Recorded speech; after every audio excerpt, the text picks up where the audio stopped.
So continuing the story forward and then just adding more and more complications. We already have all the tools. So this is the quadratic equation with a mod thrown in given to me and an equality on top, right? So we'll go step by step. We'll decode the mod and then we'll work with the inequalities. And again, this is the kind of example where the distance approach will not give you quick results. Of course, you can sit and start thinking and connecting the distance of x from 0, but there is x square also. Already the workload has become too much and it's not an instant easy advantage. So I don't want to use that here. Again, I want to go back to my standard process. And by the way, now you already know the standard process. So ideally for any such challenge, you should hit pause and first always try it out by yourself, right? But if you're doing it with me, let's start. Luckily the x is a simple x here. So when x is greater than 0, copy the equation x square minus 2x, because there was a minus 2 anyway, this is just an x, and a minus 8 greater than equal to 0. Can I factorize this fairly quickly? X minus 4 into x plus 2 is greater than equal to 0. Now, how did I come to this quickly? Because I put in the work in factorization. I know I'm looking at two numbers where the product is minus 8 and the sum is minus 2. So think about it, minus 4 into plus 2, the product is minus 8, and minus 4 plus 2, the sum is going to give you minus 2. What mumbo jumbo is this? Again, something that we have covered in previous chapters while dealing with polynomials, quadratics as well. Plenty of repetition with this idea. But I am also looking at an inequality. If somebody said, what are the roots? Very quickly I would say the roots are 4 and the root is minus 2.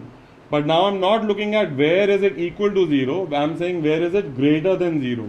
So let me throw in the graph approach as well. The roots are minus 2 and 4. So by now we should know that the quadratic graph will look something like this. This story is saying greater than 0, that means positive, above this is the x-axis, above the x-axis only. That means beyond 4 and less than minus 2. That means x, let me capture it in this part of the story as well. X is, let me capture it on this side of the story only. X is greater than 4, and because there is an equal to sign here, I can put a equal to sign here as well. And x is less than minus 2. X is less than equal to minus 2. But remember, what is our assumption? Your assumption is x is greater than 0. X is greater than 0 is a positive number. Can I go for this story, x is less than minus 2? No. But can I go for this part of the story? Yes, x is greater than 4. Any number greater than 4 will work for me. So try and put 4 here. 4 square 16. 2 into 4, 8. 16 minus 8, 8. 8 minus 8 equal to 0. 4 works for me. Put 5 here and it will start working again. Put 3 here. 3 square 9. 9 minus 6, 3. 3 minus 8, minus 5. You wanted greater than 0. This is just extra play. For a lot of you, just this much would be enough. That finally my condition is x is greater than equal to 4. Anything greater than equal to 4, this inequation will hold. This is one of the regions. Let me work on the other side of the story. X is less than 0. Go step by step. X square. There is a minus 2, but this time the mod of x will become a minus x because x is negative. So overall I will get a plus 2x and then a minus 8 and a greater than equal to 0. Again factorize this quickly and this time you will get a x plus 4 into x minus 2 greater than equal to 0. Once again, if somebody said what are the roots, you would say the roots are minus 4 and the root is equal to 2. And again, we have looked at the connection. Of course, one can look at this inequality and use their algebraic approach. Both have to be positive or both have to be negative, and then they can find the region. Or for building speed, I can go for my basic concept. I know if I am thinking of my roots as minus 4 and 2, the quadratic is going to be so. I am saying greater than equal to 0. That means I want positive values. I want positive values. This is the x-axis. Any value of y which is above the graph, above the x-axis, right?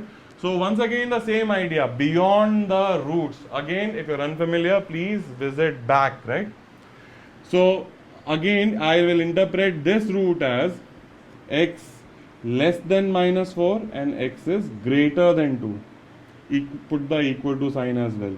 But what was my assumption? So notice now it's just a game of stamina and concentration, and if you do it a couple of times, even that is in place. X is less than 0, but this said positive. This is x is greater than 2 is positive. So it's not going to work for me. X is less than equal to minus 4. So now wipe this board clean, get the final result. What is the important result? X is greater than equal to 4 from this side of the story, or x, because this is an or x is less than equal to minus 4 from this side of the story. Right? So I figured out the regions. X square minus mod of 2x minus 8 greater than equal to 0. And now on the number line, be very clear, minus 4 and you had plus 4. Anything on the right of 4 is okay, anything on the left of minus 4 is also okay. Now again, let me switch the question and say, how many integer values do not satisfy this inequality, right? Hit pause like mentally and capture the language. How many integer values do not satisfy this? Because all of these regions, when I'm saying go beyond 4, go beyond minus 4, these are values of x which will satisfy this condition.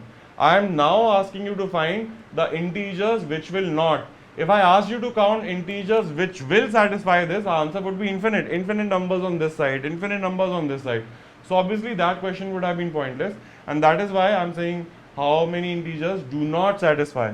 So I know minus 4 and 4 both work for me. I know equal to sign was there, right? And greater than equal to 4. So what are the points which are not working for me? Minus 3 up to 3 if I am thinking of integers. And again I can count this on my fingers. Minus 3 to 1, minus 1 3 numbers, 1 to 3 3 numbers, and a 0 another number. Total 7 integers will not satisfy this condition. So we're noticing a couple of things. Our standard method, what does, wherever there is a mod, I get split into two stories, and now I'm combining it with whatever I've learned in inequalities, and I've learned quite a lot, right? I've understood ranges. I've also understood if there is a quadratic equation and I know the roots, I know where it is going to be positive, where it is going to be negative, again covered in a separate dedicated video as such, right? So I hope we are done with this problem.